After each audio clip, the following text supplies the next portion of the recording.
ఎల్లమ్మ పేరు మీద 100 రూపాయలు బహుమానం చేసినారా నీవే ఎల్లమ్మ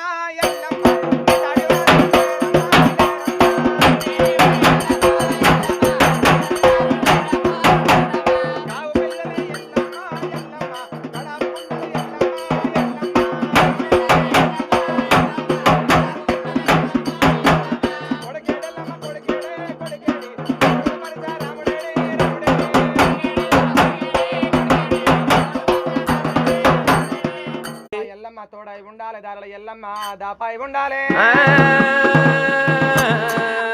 మరి ఎల్లమ్మ పేరు అంటే మరి ఎట్లా ఉండాలి ఒక్కొక్క దప్పాట ఒక శివ సత్తాట ఒక్కొక్క దప్పాట ఒక శివ సత్తాట కాలు గదిలియాలే ఓ తల్లి ఎల్లమ్మ గద్దె గదిలియాలే